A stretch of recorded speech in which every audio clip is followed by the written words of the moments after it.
Rusunnya kan ada di KIPP kan, rusun untuk PNS-nya. Iya. Kenapa? Karena tanahnya nggak harga pasar dan karena kebijakannya memang untuk orang-orang yang tinggal situ.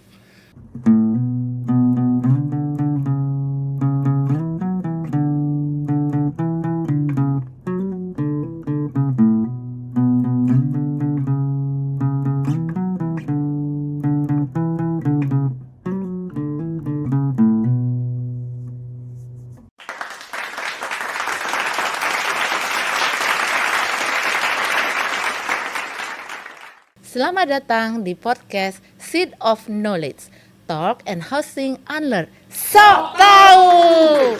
Sebuah ruang dialog yang digagas oleh Receh Pol dan Sekolah Pasca Sarjana Pembangunan Berkelanjutan Universitas Indonesia. Hari ini kita akan membahas pertanyaan penting tentang perumahan, yaitu kota kita terus bertumbuh, tapi seringkali tidak untuk semua orang. Pertanyaannya, bagaimana tata ruang bisa beradaptasi dengan kebutuhan mereka yang paling rentan, yakni masyarakat berpenghasilan rendah tanpa mengorbankan keberlanjutan lingkungan? Bersama saya sudah hadir Dr. Phil Henricus Andi Simarmata, Ketua Umum Ikatan Ahli Perencanaan Indonesia periode 2022-2025, pakar yang terlibat dalam penyusunan kebijakan tata ruang. Bisa ceritakan sedikit Bang Andi tentang latar belakang Anda dan dari mana asal, pendidikan, pengalaman kerja. Silakan. Ya, makasih Kak Lita atas waktunya dan juga kesempatan berbincang di Receh Pol dalam topik apa ini Sok Tahu ya, dalam channel Sok Tahu. Jadi saya sendiri baru selesai dari Ketua IAP setelah 6 tahun menjabat. Backgroundnya ya tentu Kak Lita udah tahu saya S1-nya Planologi ITB, S2 saya melanjutkan di Perkotaan UI dan S3-nya di Development Studies di University Bonn, Jerman. Jadi saya sekarang udah berpraktek mungkin tahun depan sudah 25 tahun dalam bidang penataan ruang. Ya tempat kerjanya pindah-pindah. Pertama dulu ada support untuk Sukovindo project, baru ke UN Habitat, ke kampus di pusat riset, dan sekarang balik ngajar di S2 PWK di FTUI dan juga ada beberapa pekerjaan praktek perencana karena saya seorang perencana tata ruang berlisensi atau disebut Sipetarung yang terregister di ATR. Wah, keren sekali ya Bang Andi. Nah, mari kita cari tahu kepada Bang Andi. Nah, Bang, bagaimana Abang melihat hubungan antara perencanaan tata ruang dan penyelenggaraan perumahan MBR di Indonesia saat ini? Ya, jadi sebenarnya kalau boleh pakai bahasa sederhana, tata ruang itu kan alasnya di mana rumah itu berada. Jadi rumah itu dari yang paling kelas tinggi, kelas high class sampai ke lower class. Jadi kota harus bisa menyediakan tempat untuk mereka secara berkeadilan. Jadi prinsip planologi itu sebenarnya simple yang dilontarkan oleh James de Cesares tahun 1928, a place of everything and everything in its place. Jadi tempat untuk semua dan semua pada tempatnya. Jadi bukan hanya rumah, kegiatan-kegiatan ekonomi, sosial, budaya itu harus bisa masuk dalam satu ruang kota. Nah, rumah sendiri juga harus dilihat, semua harus punya akses terhadap ruang itu, baik menengah ke bawah, baik kalau menengah atas, bahkan yang kelompok rentan seperti kelompok miskin kota ataupun lansia, difabel, itu harus bisa dilayani oleh perkotaan itu. Nah, itu yang menurut saya menjadi penting, kenapa tata ruang itu harus diletakkan sebagai dasar. Karena di tata ruang itulah yang mengatur hak membangun. Hak membangun semua kegiatan berusaha maupun non berusaha melalui sistem perizinan yang sekarang pasca UU CK disebut perizinan online single submission atau OSS. Artinya nanti untuk bisa dapat izin itu harus dapat dulu ke KPR, kesesuaian kegiatan pemanfaatan ruang yang dasarnya adalah rencana detail tata ruang. Nah, profesi inilah yang kemudian menyusun rencana detail tata ruang ini sebagai dasar tadi untuk perizinan kegiatan berusaha maupun non berusaha, termasuk perumahan gitu.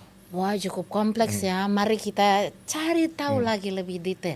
Nah, menurut Abang nih, apa arti adaptivitas dalam kompleks tata ruang? Karena pembangunan di Indonesia terus berubah. Ya. Jadi sebelum kita bicara adaptif, mungkin yang paling penting adalah saya punya 3 prinsip. Yang satu adalah humanizing city-nya, jadi memanusiakan kotanya. Affordable housing ataupun low income housing ini, social housing mungkin banyak orang mengatakan, sangat tergantung pada prinsip apakah pemerintah dan stakeholder mau memanusiakan kota. Memanusiakan kota itu artinya apa? Jadi ruang kota itu memang dirancang untuk bisa mudah untuk orang-orang yang tadi berkebutuhan khusus ataupun yang tidak memiliki privilege gitu ya, karena faktor ekonomi yang lemah. Nah, kita harus bisa menciptakan tempat tinggal dia, tempat kerja dia harus dilayani oleh angkutan umum gitu. Bukan malah sebaliknya dia terus dipinggirkan karena dia tidak mampu membeli lahan di pusat kota yang harganya mahal. Jadi memanusiakan di sini levelnya pada mindset bagaimana pemerintah kota kita melihat mereka ini bukan sebagai beban, tapi justru sebagai bagian aset perkotaan. Nah, kalau mereka ini sudah dianggap sebagai aset perkotaan, sumber daya manusia yang kelompok rentan ini, maka berikutnya adalah bagaimana mereka beradaptasi. Jadi kapasitas adaptasinya harus kita naikkan. Bukan hanya dari sisi ekonomi, tapi juga dari sisi kesehatan, pendidikan, yang hal-hal yang basic. Ini yang kemudian bisa memampukan mereka untuk beradaptasi dengan segala perubahan. Perubahan itu bisa perubahan ekonomi, perubahan lingkungan, mungkin mereka kena banjir, perubahan ekonomi, mereka tempat kerjanya tutup gitu ya. Mereka tetap harus bisa disokong oleh sistem kota itu. Nah, kemampuan adaptasi ini saya titik beratkan pada bagaimana tata ruang itu memberikan enabler. Enabler itu maksudnya yang memungkinkan mereka untuk bisa mencari alternatif dalam berkehidupan, dalam mencari mata pencarian. Nah, sering sekali tata ruang kita itu karena saking kakunya membuat ruang-ruang informal itu tidak punya tempat. Nah, jadi isunya adaptability ini bisa dikaitkan juga nanti dengan fleksibilitas dalam tata ruang. Jadi kita harus bisa fleksibel tapi tetap harus sesuai dengan tujuan kita. Makanya kami mendorong adanya KPI, Key Performance Indicator, untuk satu keberhasilan tata ruang. Bukan dari komposisi warna di dalam tata ruangnya, tapi bagaimana dengan perubahan komposisi warna itu tetap mensejahterakan masyarakat, khususnya kelompok rentan itu. Gitu kira-kira. Iya betul Bang, kan kita lihat ya untuk yang berpenghasilan rendah ini kadang-kadang mereka memakai atau menggunakan kawasan di bantaran sungai, itu kan harusnya kawasan hijau ya. Lalu ada di pinggir-pinggir Yes. Pantai, pantai, danau. lalu kemudian di hutan kadang di daerah aliran sungai itu ya, yang seharusnya dilindungi. Nah, ini bagaimana mereka ini, apa mungkin mereka bisa menjadi bagian dari tata ruang yang berkelanjutan ya? Jadi pertama memang pemerintah daerah tuh harus bisa memetakan dulu nih. Gelombang urbanisasi ini harus bisa mereka potret dengan baik. Nah, di dalam advokasi kami di PP 59 tahun 2022 tentang perkotaan, itu kita sudah mendorong perlunya rencana penyelenggaraan pengelolaan perkotaan, RP2P. RP2P inilah yang langkah pertamanya dipetakan dulu. Berapa kelompok miskin, berapa persen dari penduduk, di mana tinggalnya, apa yang selama ini mereka cari. Yang kedua, difabel dan lansia, di mana saja mereka, berapa jumlahnya, dan bagaimana pola pergerakan mereka selama ini. Yang ketiga tentu anak-anak ya, jadi di KPP juga dulu Bang Hamid ya yang bikin kota ramah anak. Nah, ini juga kita petakan di mana saja anak-anak ini tersebar. Jadi si pemerintah kota harus prioritas utamanya ini dulu nih yang harus disiapkan.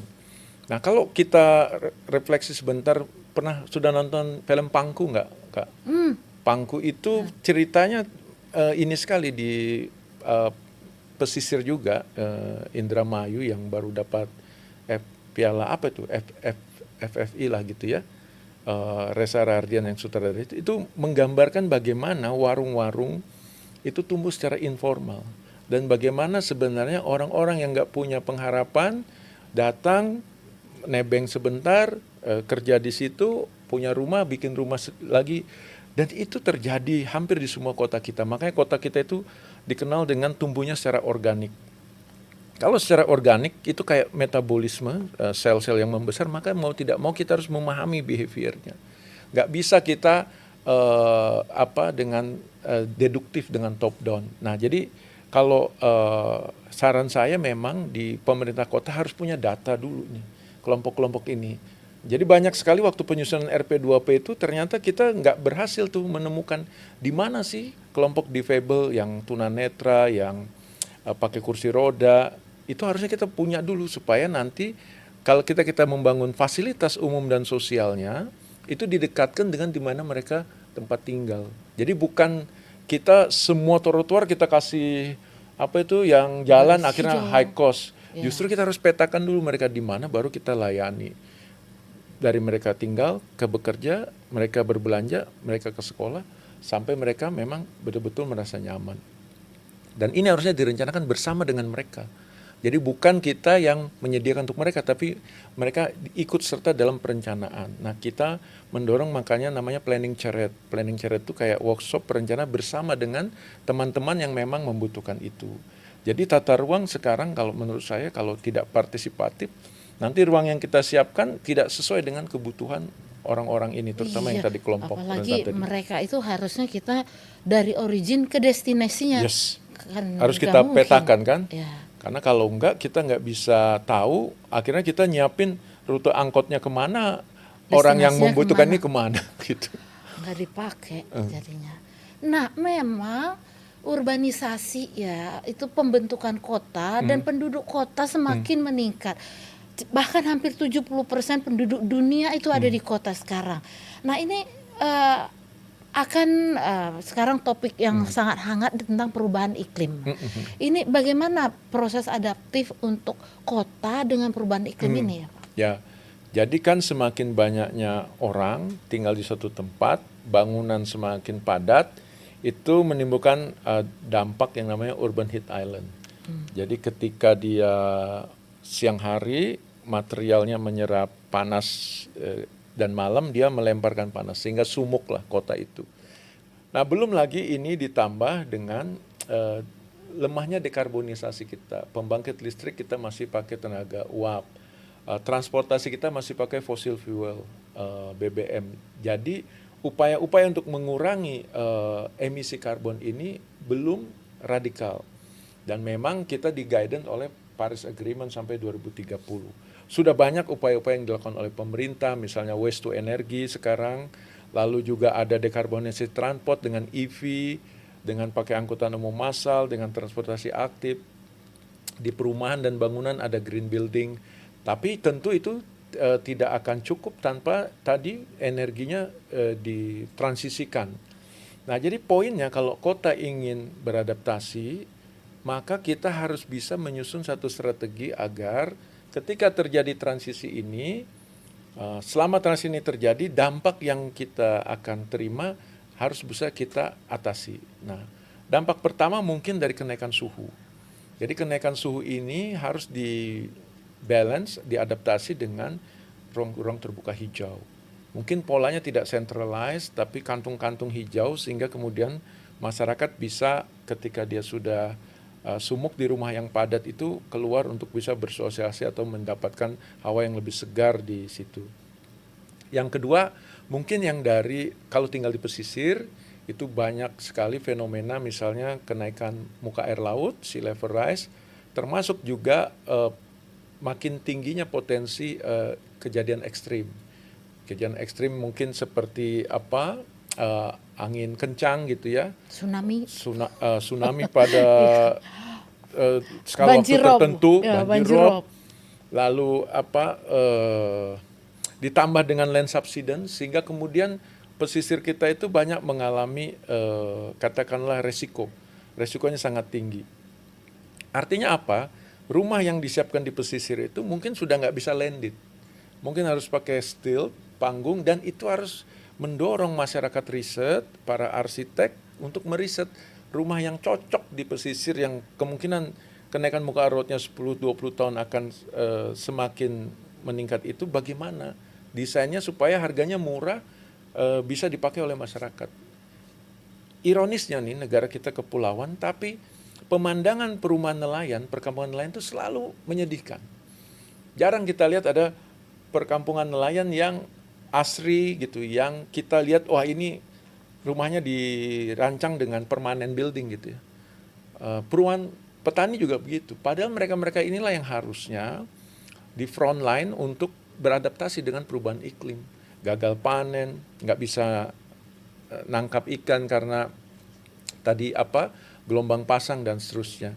Jadi poin kita sebenarnya untuk tata ruang itu bagaimana di ruang-ruang pesisir laut dan darat ini kita bisa mengembangkan inovasi untuk hunian-hunian yang lebih adaptif. Tapi hunian ini harus datang dari riset-riset yang menurut saya bukan hanya dari tata ruang tapi juga anak-anak arsitek, rancang kota yang bisa membuat satu perkampungan nelayan yang menunjukkan bahwa kita memang negara kepulauan gitu. Bukan disitulah kemudian etalase banyak sekali ketidakmampuan masyarakat itu ditunjukkan.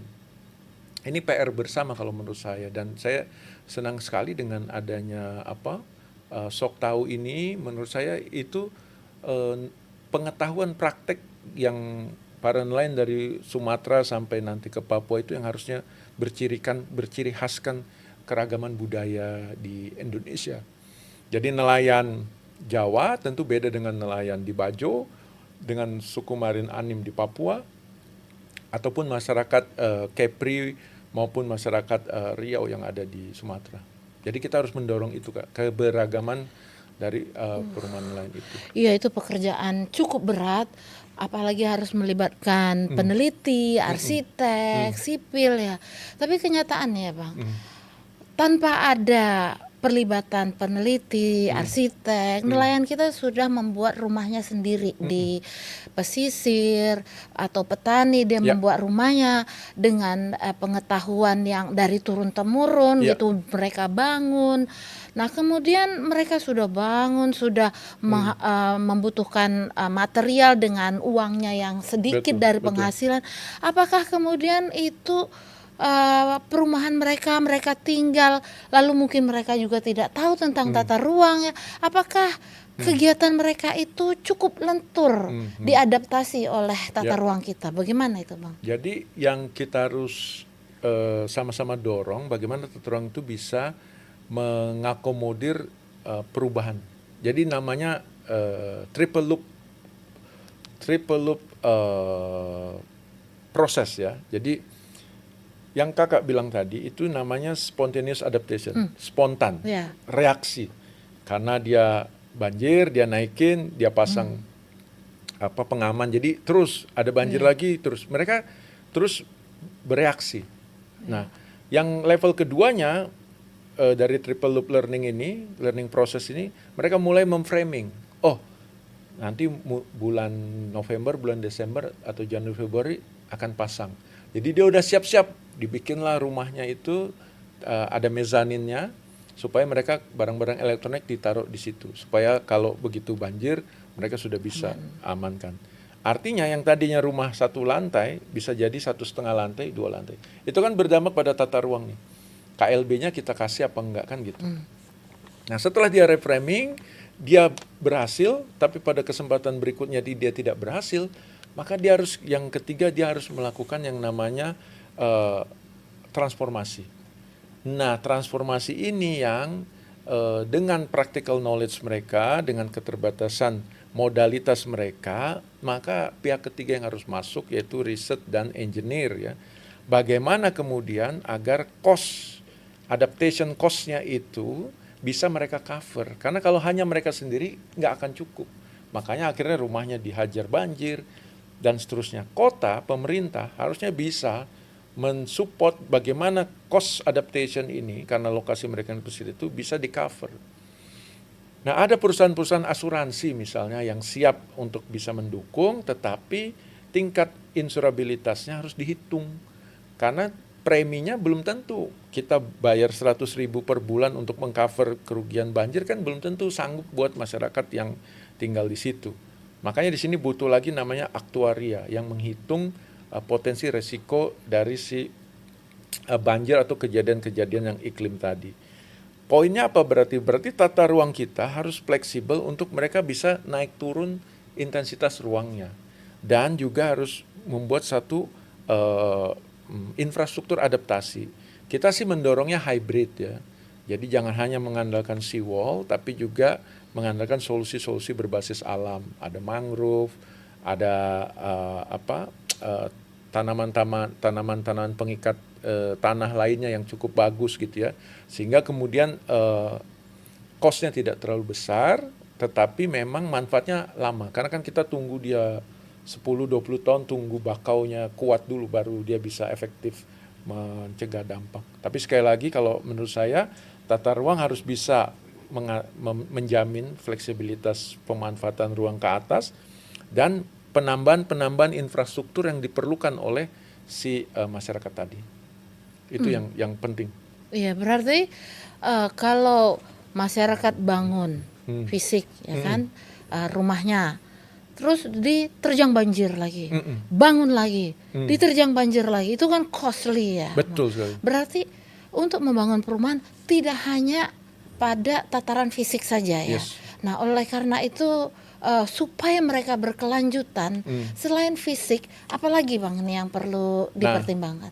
Jadi adaptasi yang terakhir adalah retreat. Jadi mereka mundur karena alam sudah tidak bisa berdamai dengan alam, karena alam sudah katakanlah sudah pada posisi kayak sekarang orang khawatir kan pasang air laut itu sudah setara dengan tanggul di Pantai Mutiara gitu ya. Nah, jadi yang kita harus siapkan itu ada satu studi di Bappenas dibantu oleh GIZ namanya people displacement.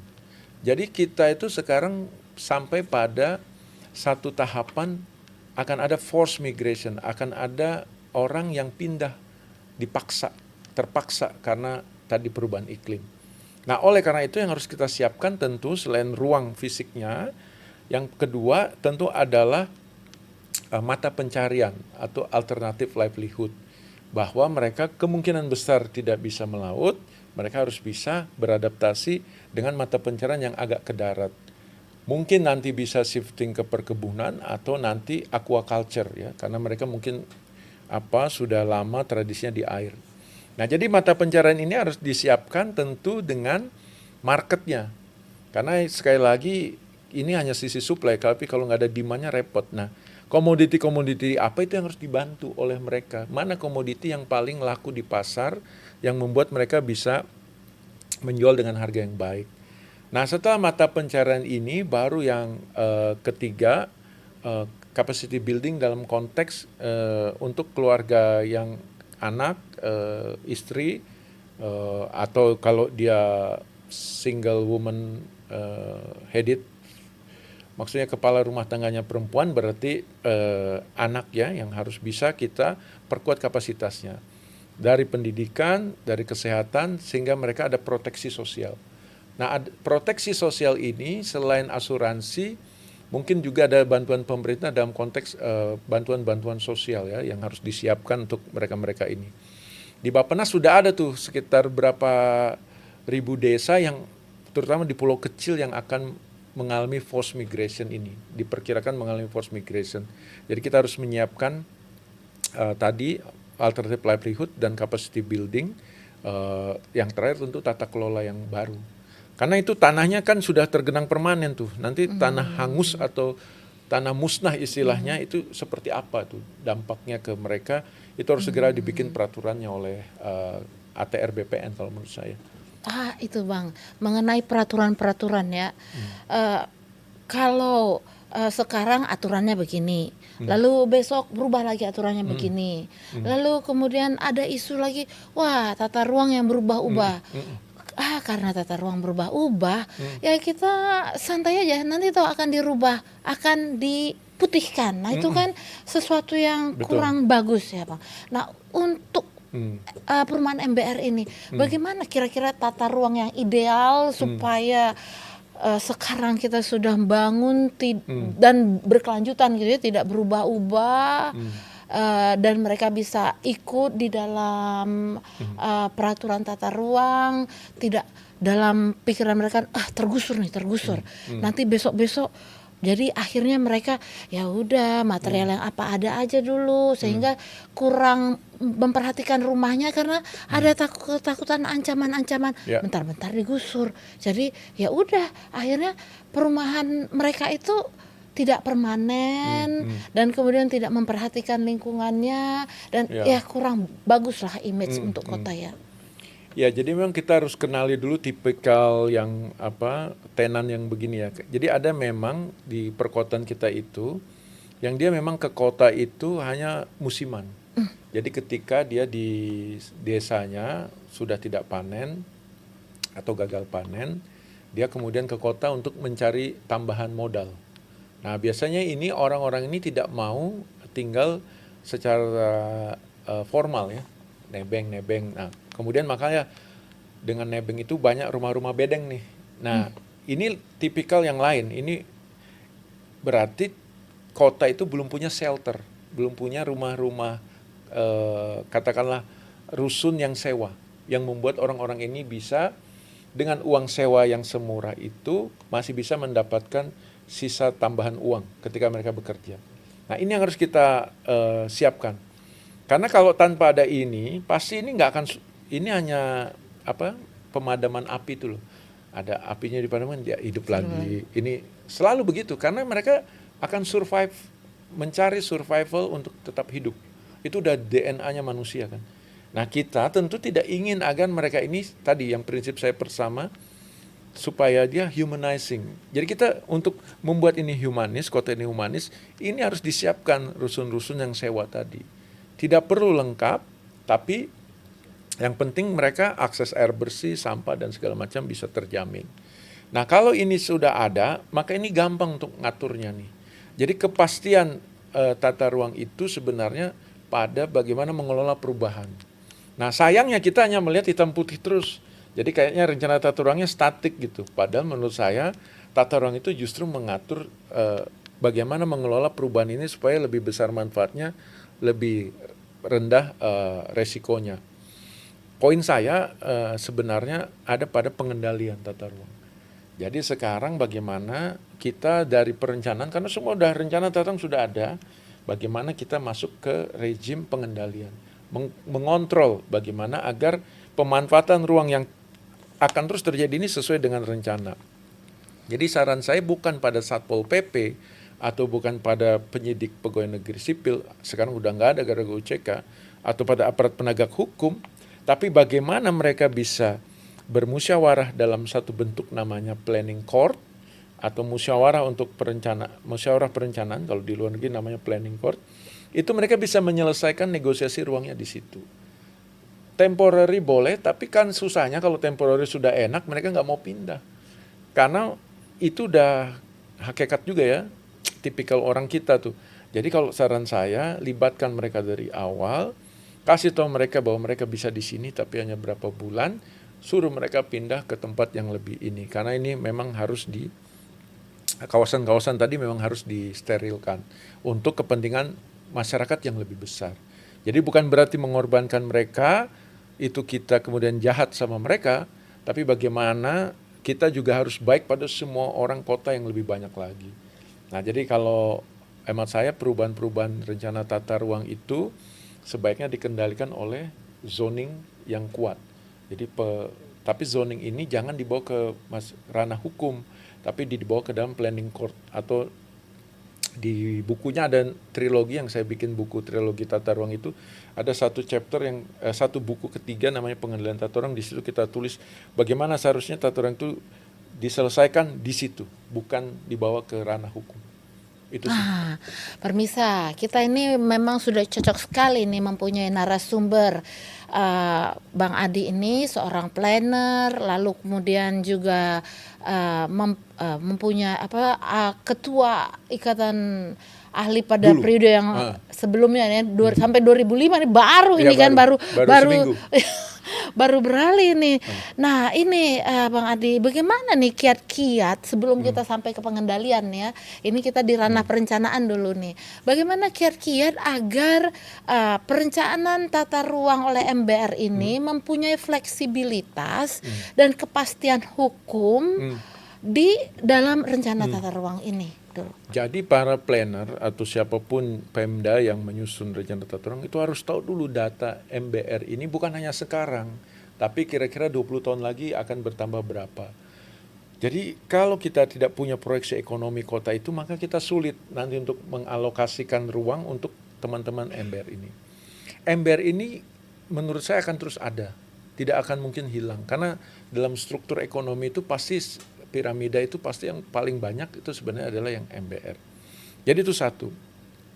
Kedua, di mana sekarang aset-aset Pemda yang harga tanahnya masih manageable. Kalau sekarang menurut saya tinggal hanya di pinggiran tuh, ya, dan umumnya sawah lagi. Dan sawah kan tidak boleh kalau dia sawahnya produktif tidak boleh kita konversi. Nah berarti mencari ruang-ruang yang sebenarnya tadinya mungkin teknologi yang sebelumnya tidak bisa, mungkin bisa. Maka kita lihat di stasiun-stasiun rel kereta api sudah mulai ada rusun-rusun. Jadi mengintensifkan ruang-ruang yang masih mungkin ada di kota untuk kita naikin high rise. Tetapi PR berikutnya adalah bagaimana mereka bisa hidup dengan vertical living. Karena mereka selama ini hidupnya horizontal. Nah, vertical living ini banyak sekali ininya, bukan drama ya, seluk-beluknya. Dari nyuci yang mereka nggak biasa pakai pengering harus, jadi kompleks lah kalau menurut saya. Maka satu-satunya cara adalah mulai dengan harus terus-menerus konsisten. Nah, konsistensi bagaimana mengelola aset-aset yang vertical living ini. Nah, yang ketiga juga bagi perencana, jadi kalau dari struktur penduduknya itu katakanlah yang UMR berapa, artinya dari buruh-buruh pabrik kita udah tahu mereka akan berapa orang. Lalu yang kedua, yang kalau ada kampus berapa mahasiswanya, itu juga satu segmen. Lalu ketiga yang lansia dan yang pekerja-pekerja informal kita harus punya. Nah, dari angka ini kita kemudian bisa mengalokasikan berapa yang harus kita siapkan untuk perumahan MBR. Nah, begitu kita sudah punya angkanya, punya luasannya, harus yang masuk kedua adalah instrumen tanahnya. Ini harus di-freezing. Di-freezing itu nggak boleh masuk ke pasar pertanahan. Jadi tidak boleh dijual bebas.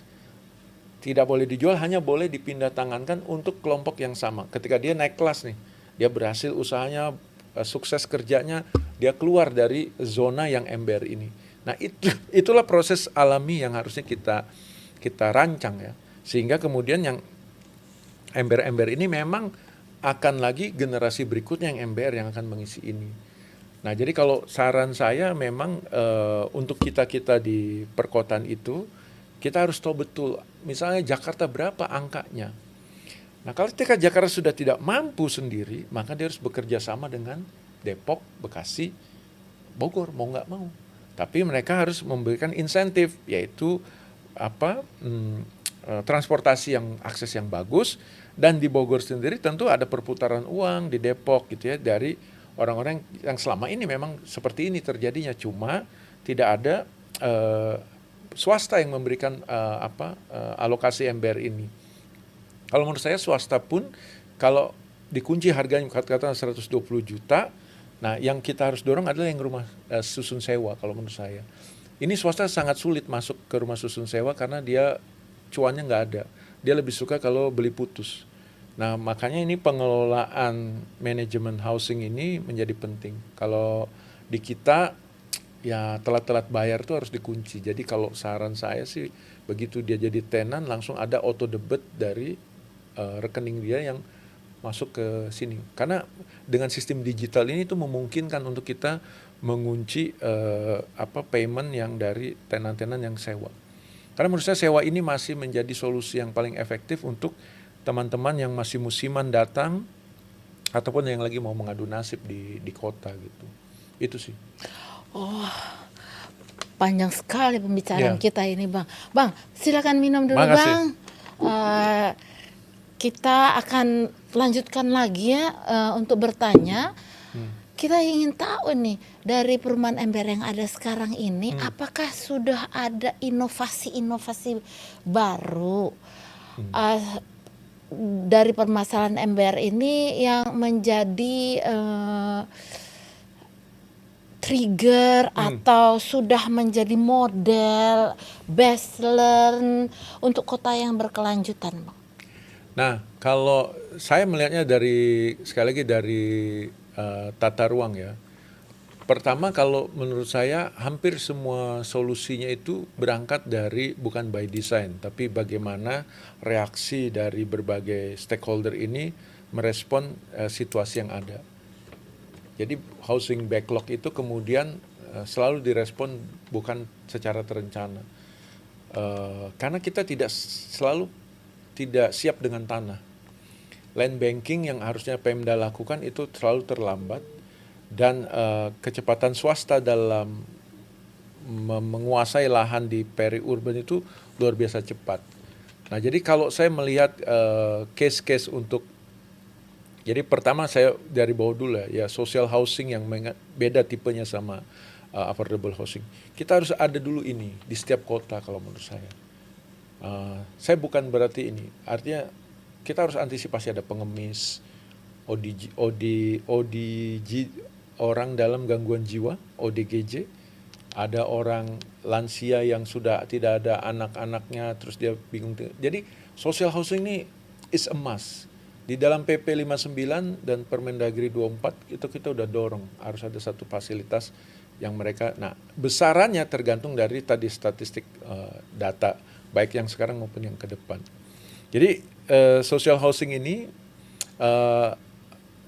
harusnya praktek-praktek baiknya harusnya cukup banyak karena ada beberapa yayasan yang mencoba mengembangkan perumahan model ini ya, bukan perumahan tapi tempat tinggal atau shelter lah buat orang-orang begini. Nah, yang affordable housing ini selama ini yang setahu saya memang pemerintah butuh bantuan swasta melalui skema entah FLPP maupun yang seterusnya. Saya pikir ini dengan harga ya, tapi yang menjadi kendala selalu tanahnya. Tanah ini selalu yang sulit dicari, tapi kalau harga jual 120 juta menurut saya banyaklah swasta yang mau bekerja di situ, tapi mereka tidak mau disewain, maunya langsung beli putus sehingga mereka balik modal dengan cepat. Nah, ini kembali kepada kalau dia availability payment berarti kemampuan fiskal pemerintah untuk membiayai ini. Jadi kalau di Indonesia ini bisa jalan terus. Mungkin ada yang konsep-konsep seperti Grameen Bank itu, jadi ada tabungan bersama dalam satu komunitas. Nah, itu bisa juga seperti itu. Cuma kalau di Indonesia mungkin isu trust itu, public trust itu jadi krusial banget ya. Jadi bagaimana satu komunitas itu bisa dipercaya mengelolanya.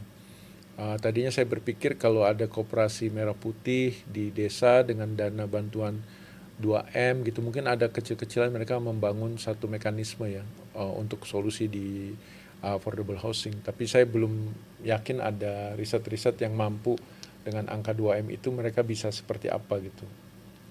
Agar uang itu bisa balik lagi ke koperasinya gitu ya. Nah, jadi tentu opsi-opsi untuk tata ruang yang mendorong ember ini terus banyak. Tapi kalau saya sih harapannya tadi ada land freezing tadi dari sisi pertanahan, jadi tidak boleh lagi harga tanahnya mengikuti pasar. Ya memang segitu aja, karena memang alokasinya untuk itu gitu ya. Yang kedua, tata ruangnya memang bisa naik lagi intensitasnya gitu ya.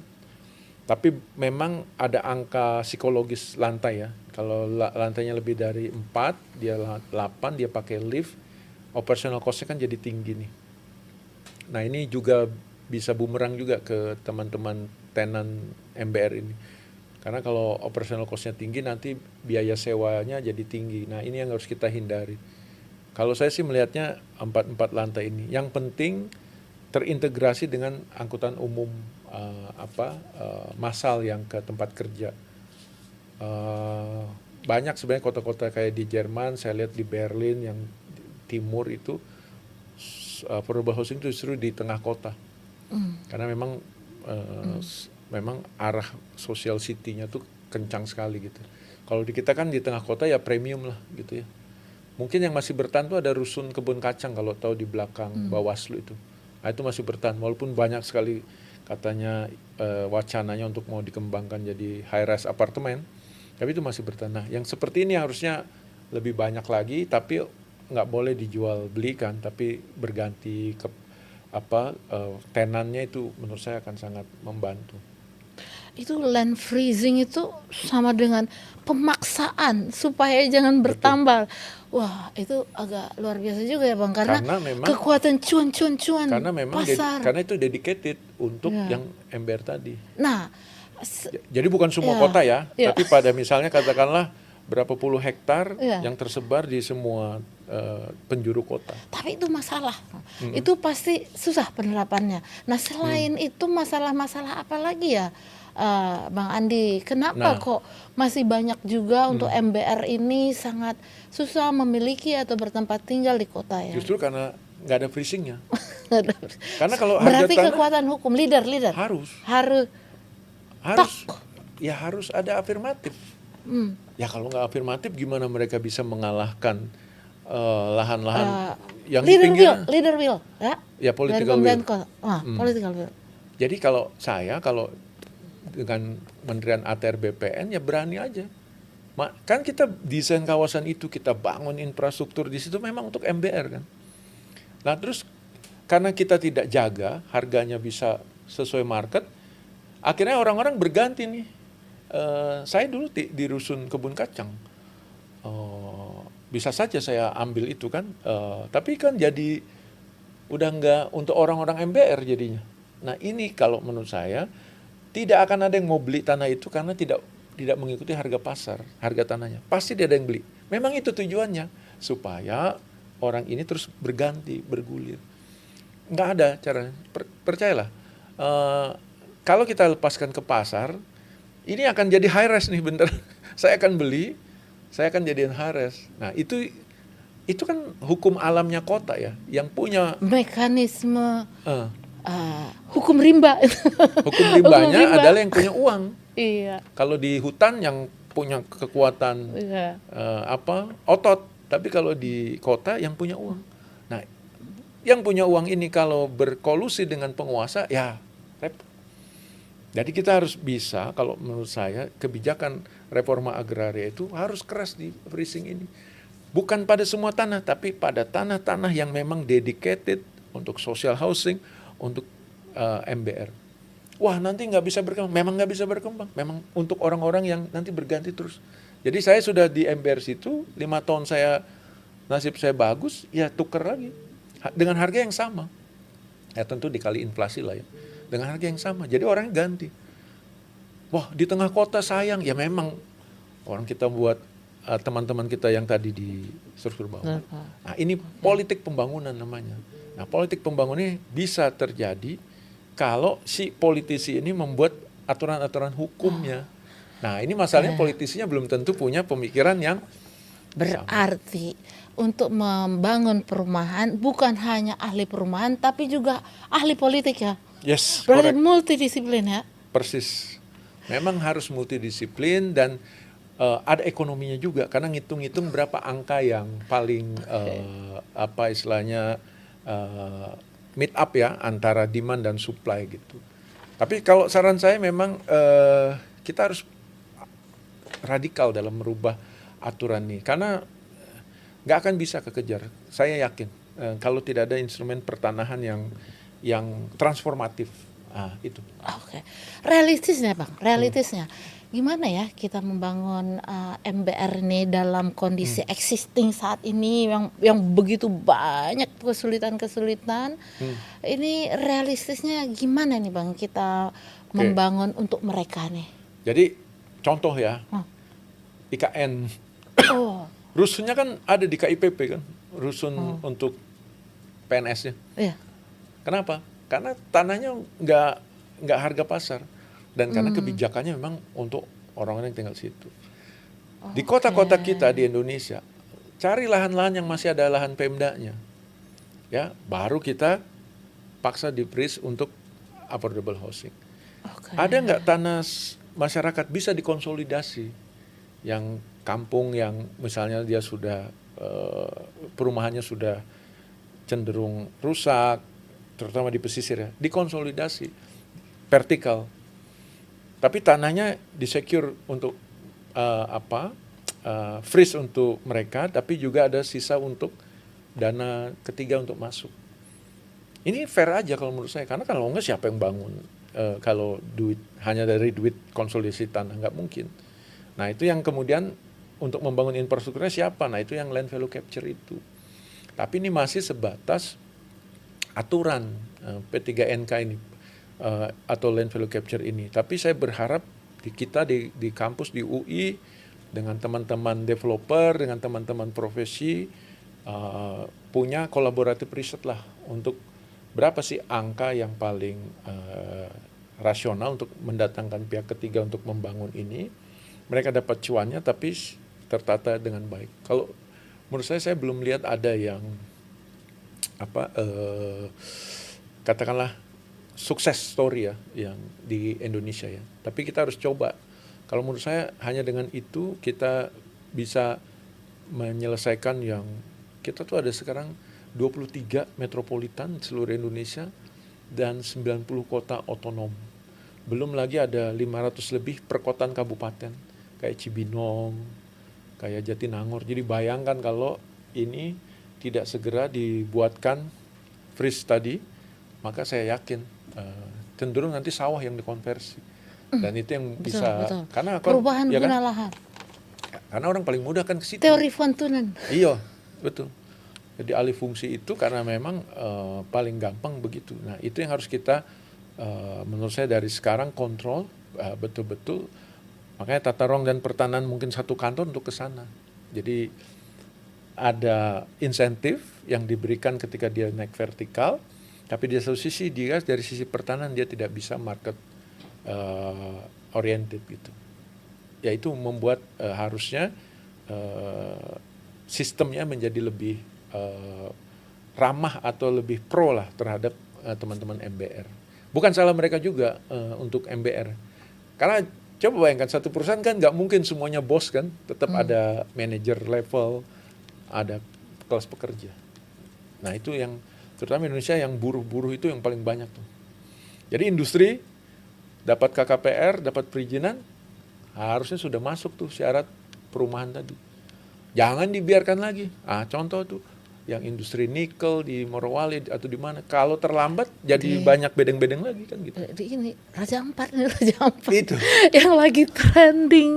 Nah, Raja jadi Ampat. kalau menurut saya memang harus ada political will tadi, dan kemudian dari political will itu kita bikin aturan-aturan gas rem supaya kita jalannya lancar ke depan gitu. Wah seru sekali ya pemirsa pembicaraan kita dengan Bang Andi ini. Nah terakhir nih kita pengen tahu refleksinya dari Bang Andi. Mimpi, hayalan, keinginan Bang Andi untuk perumahan MBR ini mungkin kita pengen tahu Bang Andi ini gimana ya baiknya ya. Saya tuh menginginkan itu bukan hanya house, Ya, tapi betul. home. Jadi bagaimana bangunan yang kita konstruksikan itu memang menjadi rumah mereka, home ya, homey lah gitu. Jadi jangan hanya sekarang 3 juta dibangun gitu, kayak petak-petak rumah gitu. Bukan itu sebenarnya, tapi bagaimana orang itu merasa memiliki rumah itu dan mau merawat rumah itu, tinggal dan merawat, dan kemudian menjadikan identitas dari mereka. Jadi anak Menteng, anak Depok, anak perumahan itu. Nah dengan itu menurut saya, bayangan saya MBR ini tidak harus merasa malu kalau rumahnya kecil. Di Jepang juga di belakang Ginka itu, kawasan Ginza itu di belakangnya kecil-kecil juga rumahnya. Tapi tadi rapi, sehat gitu ya. Dan memang kita hidup ini tidak harus yang gede-gede gitu. Jadi saya harapannya Pancasila yang jadi dasar negara ini betul-betul terrefleksikan dari yang keadilan sosial tadi di kota. Di kota yang tadi hukum rimbanya adalah uang. Ini kalau nggak dikontrol ini, dia akan tidak adil, tidak berkeadilan sosial. Jadi ada 3 tadi yang saya bilang, humanizing city. Jadi pertama adalah bagaimana memanusiakan kota dengan political will dan dengan hukum, aturan-aturan yang memang memanusiakan kota itu. Kedua, meningkatkan adaptabilitas, kapasitas adaptasi dari masyarakat, dari yang fisik sampai ke social learning tadi, sampai alternative livelihood. Nah, yang ketiga ya sustainability, yaitu keberlanjutan dari ekonominya, lingkungannya untuk mereka semua. Jadi ada 3 itu, humanity, adaptability, dan sustainability. Wah, keren sekali nih. Jadi pemirsa, kita tadi sok tahu dan sekarang sudah agak tahu ya. Lalu dari saya juga tuh, kalau untuk perumahan ya memang saya setuju sekali itu, bukan hanya rumah fisik tapi juga home ya. Jadi bagaimana kita bisa merasa nyaman di rumah tersebut, bukan berarti rumah harus rumah mewah ya atau rumah mahal, tapi kita juga bisa berkegiatan, bisa tidur nyenyak ya. Betul. Lalu kemudian kita segar bugar begitu kita bangun, kita berkegiatan, baik kalau para bapak-bapak bekerja, ibu-ibu juga bekerja sekarang ya. Tapi ada juga yang di rumah tangga. tetap ada.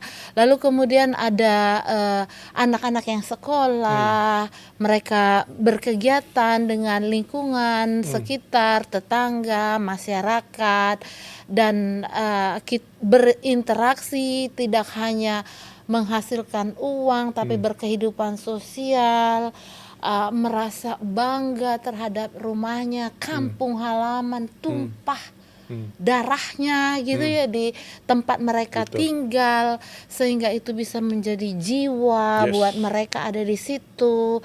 Dan itu ya memang seperti tadi bertingkat, karena seperti piramid kalau bos kan ya nggak mungkin sebanyak pegawai ya. Jadi ada yang bertingkat tapi berjalan secara harmonis, walaupun kita ketahui ada kenyataan bahwa ada perbedaan, tapi perbedaan itu bisa diatasi, yang tidak terlalu tinggi perbedaannya atau disparitasnya itu yang bisa menimbulkan kecemburuan sosial. Betul. Nah, oleh karena itu tetap kita perlu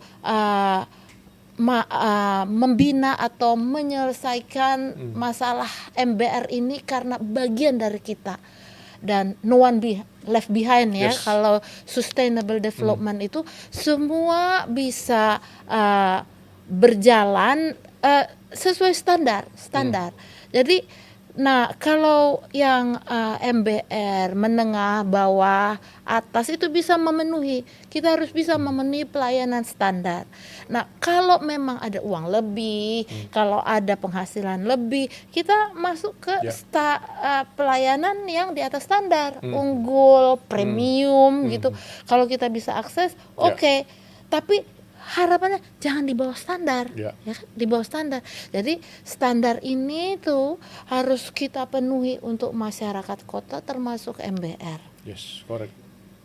Oke, mungkin kita cukup ya untuk kegiatan kita kali ini, dan sebagai penutup perkenankan kami memperkenalkan program untuk para pendengar yang ingin menelusuri lebih dalam dunia penyelenggaraan perumahan dan permukiman berkelanjutan.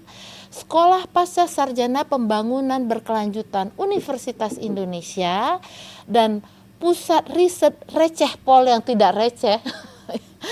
Receh Pol itu kepanjangan dari Research Center for Housing and Policy. Nah, ini tadi kita bicara policy tadi nih ya, bagaimana policy, kebijakan, political will, policy maker, leader will itu mempunyai peranan yang cukup besar. Bukan cukup besar, besar sekali ya. Untuk membuka program peminatan perumahan dan permukiman, sebuah wadah belajar lintas disiplin. bagi mereka yang ingin merancang masa depan kota yang inklusif, adaptif, dan berkelanjutan. Saya Lita Sari Barus dalam hal ini menjadi host podcast kali ini, mengucapkan terima kasih atas perhatian yang sudah diberikan, dan untuk Bang Andi terima Sama-sama. kasih menjadi narasumber kami, dan yang tadi kami sok tahu jadi tahu nih Bang Andi. Terima kasih sama-sama banyak. juga. Sok tahu. Sok tahu. Oke.